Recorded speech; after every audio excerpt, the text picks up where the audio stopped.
this episode of Mountain Slider Garage. Today we're in the Mountain Slider Garage with our two Arctic Cats, our 19 twin rail and our 20 Alpha. Today we're going to be installing the Iceage Elevate kit on this Alpha. Now I've had this Elevate kit for a while. We did an earlier Iceage preview with Nick, one of the guys at Iceage from the snow show earlier in the year. And it's just taken us this long to install the kit just because every time we've gone out, our snow conditions are so low here in Utah, we ended up breaking something, so I didn't want to really install it and really go test it until we had enough snow to really not worry about hitting rocks and stumps and trees. So we're finally there now, and so we're going to install it on here. We're going to see what the difference in height is between these two once it's installed.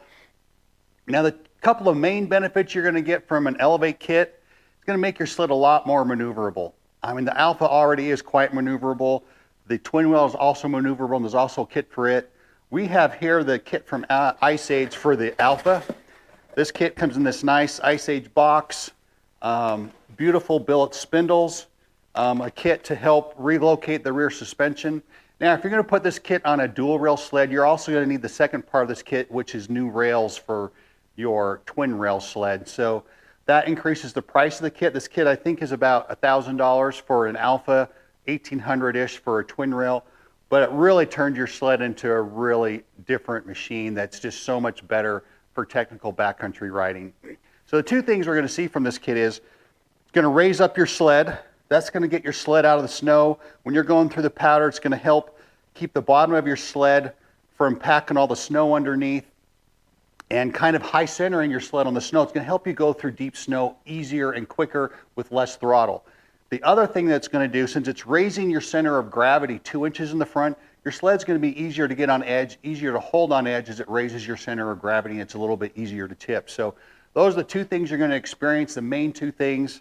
Anyway, we're going to go ahead and install this on this Alpha here, kind of go through it real quick and kind of show you some of the tricky spots. Probably the hardest thing on the Alpha to do when you're taking the spindles on and off, the lower ball joint is what's the sticky spot for most people. So we're going to show you a couple of tricks on how to get that lower ball joint off and how to get it back on, because some people are having problems with getting it back on once you get it disconnected from the spindle. So we're going to dig in this. First, we're going to measure the height of both these sleds, see where we're at, and to see how much this really raises it. So we're down here on the ground now with our Alpha. We're going to measure this in two spots. We're going to measure kind of right here. We're about 9.5 inches off the ground right here. And then we're also going to measure right over here on the belly pan. We're about 10 inches. So 9.5 and 10 inches on that sled. We're going to come over to this sled and about 9.5 inches. So this sled's about the same and about 10 inches there too. Now that we have both these sleds measured, we're going to go ahead and install our kit, and then we'll measure them again when we're done and see what that gives us as far as a raising in height. We're hoping to get about 2 inches. Okay, now that we got our Arctic Cat up on its edge, now you can either do this on a lift.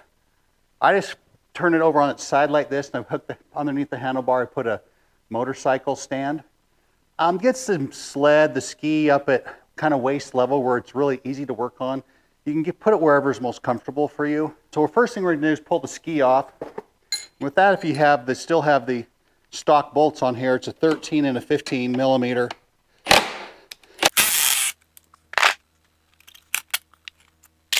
Now that our ski's off, we're going to detach the steering arm from the spindle.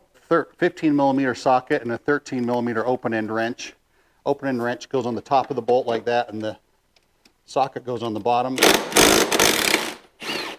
Washer on both sides of that. We'll just take those off and put those away. Next part we're going to do is detach the ball joint from down here. So we're going to take that off. It's an 18 millimeter bolt here on the bottom. So with this, our 18 millimeter open end wrench, now I've already loosened this a little bit while it was up on its side. This is a ball joint off our wrecked A-arm. It's got a taper right here, and it taper fits into the bottom of the spindle. Sometimes that can be really stubborn to get off. So we're going to show you a couple of ways that I've heard of people doing it. What you really don't want to do is you want to really make sure you don't bugger up the threads on your ball joint by hitting this with a hammer or something to try and knock it out that way. Some people have put the nut back on here and hit that and try and hit the nut. You can still mess up the threads a little bit if you do that. A couple other ways I've seen people recommend you take this out. You can put a block of wood under here, whack that with a hammer real hard. Sometimes it will knock that loose. That method with the piece, with the board and hitting it with the hammer is in the instructions, it's in the Iceage instructions. I've also heard of people whacking it with the hammer real hard right there, and that will loosen it. The problem with that is you risk messing up the paint on your spindle. I've seen people too use a pickle fork and put it down in there. The two problems with that is risk tearing the boot on your ball joint. You also kind of risk buggering up the paint again on your spindle. So the other way that I really like, there's this ball joint spreader they sell at Harbor Freight. It's like 20 bucks. This works pretty good. What this does, this fits down in here and then it pushes that back through that way. So this is how this fits on here. When you put this in, you need to slide the notch on top of the rubber. Don't put it into the rubber and tear your rubber. Just be real careful you're putting it on top of the rubber like that, not like through the rubber like that. So what we have now, we have this installed. It's on between the spindle and the rubber, and it's going to squeeze this. It's going to push the bolt back that way through the spindle when we tighten this part right here. And put our impact on there. Kind of go real slow. See, pop that taper joint out. Really a nice way to do it. I mean, Harbor Freight's almost anywhere. You can order these also on Amazon or on Harbor Freight's website for around $20. So one other little trick you can do, also mentions this one in the Iceage instructions. If you're having problems getting this apart here, this lower ball joint, you can put some heat on the purple part or whatever color yours is on the spindle. That'll help expand the aluminum a little bit enough that will help this ball joint release. Now, I wouldn't use anything with the flame because you don't want to burn the paint on here. I would use a really good heat gun. Try and heat that up real good before you try and separate it. And that will also help this pop off a little easier. Now, last thing we got to do to get the spindle off is there's a Torx nut up on top. Spindle's off, almost ready to put our Iceage spindle in. So we've got our Iceage spindle here. Really beautiful piece of billet aluminum.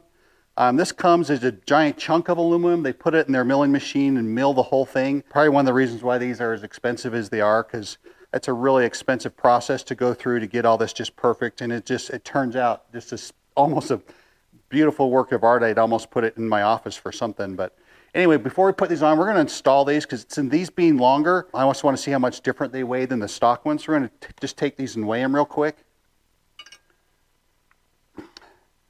So the Iceage spindle weighs about 3 pounds, 15 ounces.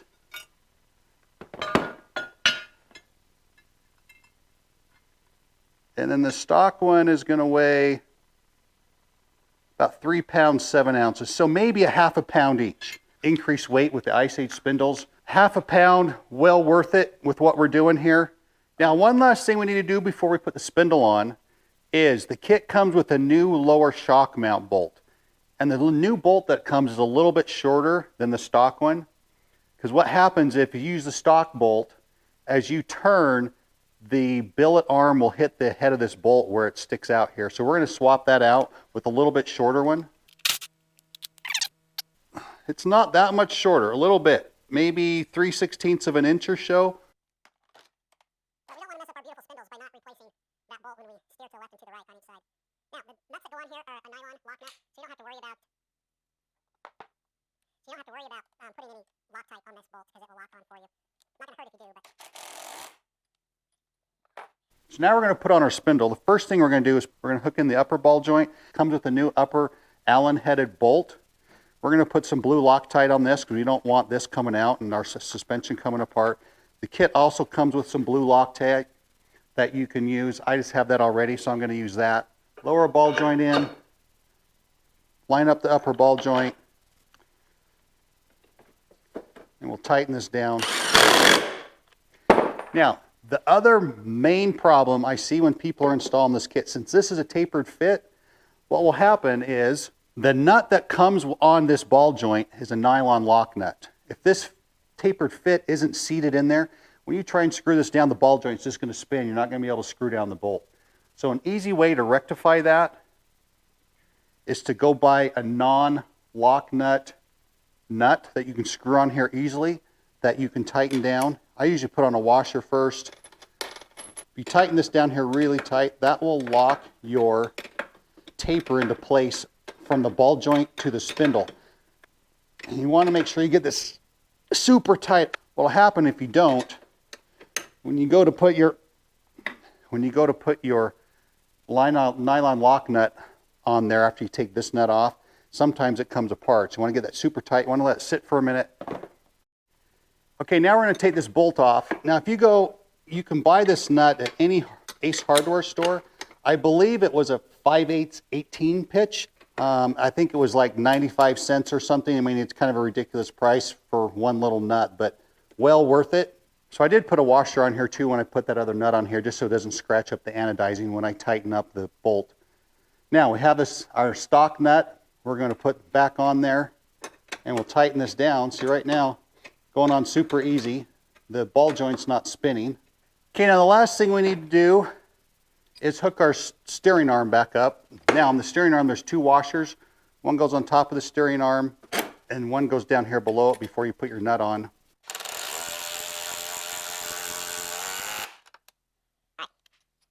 It's now all installed. We'll do the same procedure on the other side, put our ski back on, and then we're ready to go to the rear suspension. Okay, now that we've done the front suspension, we've got the spindles on, we're going to move to the rear suspension. Now there's a number of different things back here on the Alpha you need to do. One, there's a new, little bit longer limiter strap, because as we lower the front suspension, we're going to want that a little bit longer, that to drop a little bit more, so we're going to do that. That's only 2 bolts. The other thing is the bump stop for the rear suspension where it bottoms out on your rail here. We have a new bump stop that's a little bit taller than the stock one like this. There's 2 little Torx screws that come out to put that on. Now, if you have a newer model rail, this little rubber bumper is actually glued onto the rail. So just leave your stock rubber where it is. Don't try and take it off and screw one on. Leave your stock one on if you have a newer rail where it's glued on. Now, a couple of tricks on getting the bolts out on the rear suspension. First of all, the rear arm has a shaft that goes through the top of the rear arm like this. It's got a bolt on this side, which is this bolt here. Now, as you try and undo that bolt, the shaft can spin, and then it's hard to get those bolts out sometimes. What Arctic has done on this side, which is the clutch side, they've machined, you can see this, they've machined a little flat spot on the top. So if you get up in here with a monkey wrench, you can put a monkey wrench on there. It keeps the shaft from spinning. You can get the bolts out really easy on both sides. So that's a little trick to get the bolts out on the upper rear arm. The front arm has got a setup like this. It's got a through bolt. So you have to, this is on the outside of your tunnel. This you have to get up on the inside of your tunnel and put a wrench on this while you unscrew this on both sides. So that's how the suspension is loosened. So what you're doing here, you're dropping this rear suspension. So you're dropping the rear suspension from this hole to the bottom hole. And then on the front, you're going to drop it. Some of the times they come in this hole. My stock location was this hole. If you take the suspension out, on the inside of the tunnel, there's a mark here for another hole that's down here. You need to drill that hole out. And when you reinstall your suspension, you need to put this bolt in this lower hole right here. So that's how the rear suspension has to go back in on the Alpha. Okay, now we got our Iceage Elevate kit all installed on our 2019 Alpha. Sitting here side to side with our 18 twin rail.